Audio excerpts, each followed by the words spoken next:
Hi, everyone. Welcome to our weekly session. This is December 12th, 2023. And as you notice, we're the third day of the week, a Tuesday. We're 12th of 12. So it's 333 today.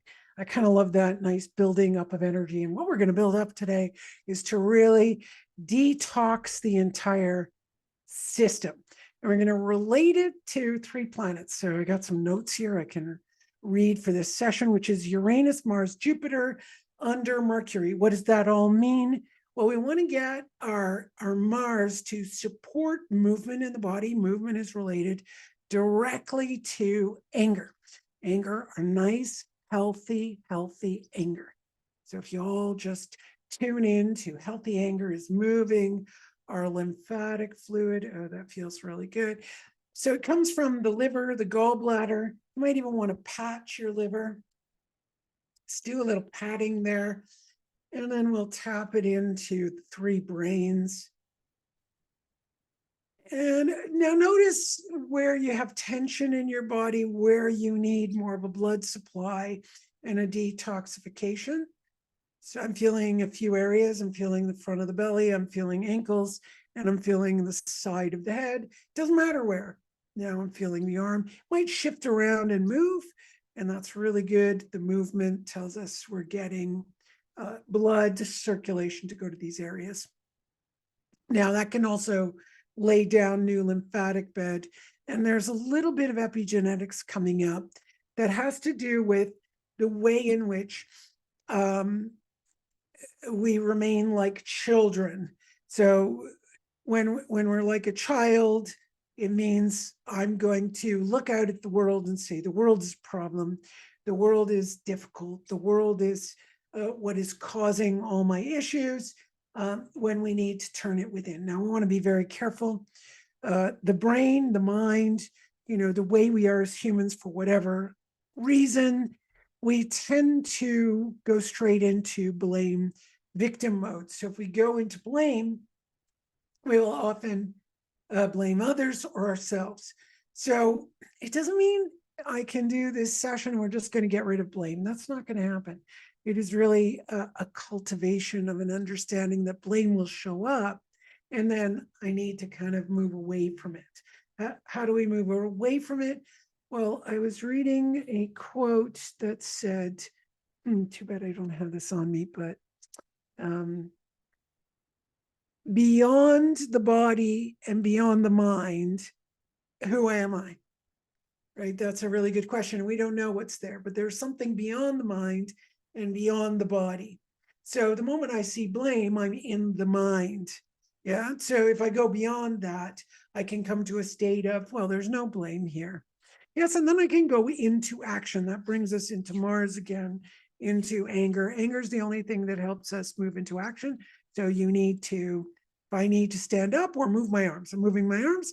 That's anger in the body, helping me move my arms. So let's move it into a total detox and hydration. Like, let's get that water to start from the cranium. So you can even imagine, an egg being broken on your head and it falling down, but then also imagine it moving on the inside. So we can get all that hydration moving right through the body. I'm even tracing it with my hands, but I'm seeing it in 3 dimensions. So it's going down my back, my front, my sides, inside through the organs. Man, I can feel the saliva already increasing in my mouth, just experiencing that hydration. The second thing we do as it gets moving is from H2O, we create H2O2. H2O2 is like rain. So when it's raining and the rain hits, it's hitting things, it hits the ground. You see these bubbles, these beautiful bubbles that come up. That means, and it kind of, like you feel it's tingling on your skin, it feels like it's burning. That's hydrogen peroxide, because the molecules are bouncing together and it adds another molecule to another 2 molecules to the oxygen to get H2O2. And I'm saying molecules, not molecules. You get another charge, you get another electron. And we want it to be negatively charged, not positively charged. Negative charge is what gets things moving. Positive charge, stagnation. So that's standing water, which is H3O2. H3O2. You like the H3O2? So Bird is here with us, kind of going, what are you people doing? I just want to play. All right, so take a deep breath. Notice what's going on in your body. I'm just noticing where there are stressors or tensions. And let's do my favorite little breathing now. I've been doing this a lot because the spine, my spine spent many years immobile because of, hip issues. And I've been working really hard at getting it moving. So, cats and cows really help with that mobility. There are many other exercises you can do. But this kind of breathing, even while you're in your chair, during the day, just stopping, going forward, I put my hands down like this, really in between my legs, and then feel the spine just unraveling and open up while you're inhaling, and you exhale as your hands come down and go down in front, bend over, bring those hands up, inhaling and exhaling and coming down. It's just such a great full body movement. Obviously, your legs aren't moving too much, but if you open up your legs while you're sitting here, kind of like a ballerina, my legs are split open wide and just feeling that energy. So I'm just going to sit now, just feel my sits bones, and let's do some shaking. So one of the things with shaking is it really helps the nervous system. So when animals are afraid, when they go through a massive fear moment, there's a moment where they shake. Okay, that shaking is really important. You're shaking off the fear. How often do we do that in a day or a week or a month? And how many different things do we go through in the day? Somebody yells at you, you're in a car and somebody cuts you off. That fear is there. If we don't shake, we don't get this stuff coming off. So just allow yourself to shake now. Let that nervous system shake, shake, shake. Shake your booty, shake it all out. I find it feels so good, even like to go into the solid areas and get them moving. There's another technique too, is this padding. There are different techniques, but if you think about it, we've got all kinds of meridians on our arms, on our head, on our bodies, on our face. Just all the meridians. You want to get those meridians going. For women, men too, if you got boobs, shake those boobs, right? Especially if you wear an underwire bra, which is cardinal sin number one for breast tissue, for lymphatic system, because it cuts off the movement of the breast tissue, the breast lymph system moving into the underarm area and then going to your spleen. So a good thing to do is shake those boobs. They should be free as possible. Wear your underwire bra. I know people aren't going to completely cut it out, but if I wear an underwire bra, if I do, it's probably once or twice a year that would actually happen. So, you just don't want to be wearing it long hours, that's just not a great thing to do. And if you do, once you finish, get those boobs shaking. All right, let's just see what comes up. So I've got this shoulder diaphragm coming in here now. So the shoulder diaphragm tells us about these habits we've gotten into. We've gotten some really bad habits, most people on the planet. Like if you talk to someone and if you look at your phone like this, you're screwed, right? Basically, it's just terrible for your posture. So we do it. I know we do it. And also, can you do it like this? How are you going to look at your phone? At least do it for minimum amounts during the day and get the body moving. Now, I'm very guilty of looking at my phone a lot. I'll even lay down and look at it this way so it's not pulling me forward, but then my shoulder area gets really tight. So I can feel my legs and my arms just opening up and closing now, just opening up and closing. And that'll really help those shoulder and hip joints where we have a diaphragm to the shoulder, and we have the pelvic floor, which acts as a diaphragm, and then we have the We have 7 diaphragms, but let's work with those 2 right now. So you can move them as you inhale and let your belly expand. So inhale while the arms go out. And you can even press your knees, as wide as possible. Just open them up. And exhale, letting it go. And hug yourself, bring your thighs together, your knees together really tight, and hug yourself, contract your navel to the spine, and then inhale and let your head go back down. And just feel how wonderful it is to be open to the world. And then contract down again, hug yourself really tight, bring that navel in, and then expand as you inhale. And if you want to do it one more time, exhale and then contract everything down, hug yourself, legs together, belly going towards the spine. Exhale, exhale. And inhale. And then let go. Just shake it out, shake it out. Shaking is really, really, really important. Get that shaking going. So I'm still feeling like this real tension along the neck.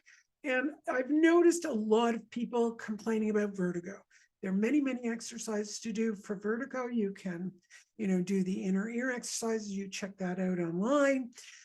You can also do your, what do you call it? Vagus nerve exercises as well. Those are online. They're really simple things to do to help you with vertigo.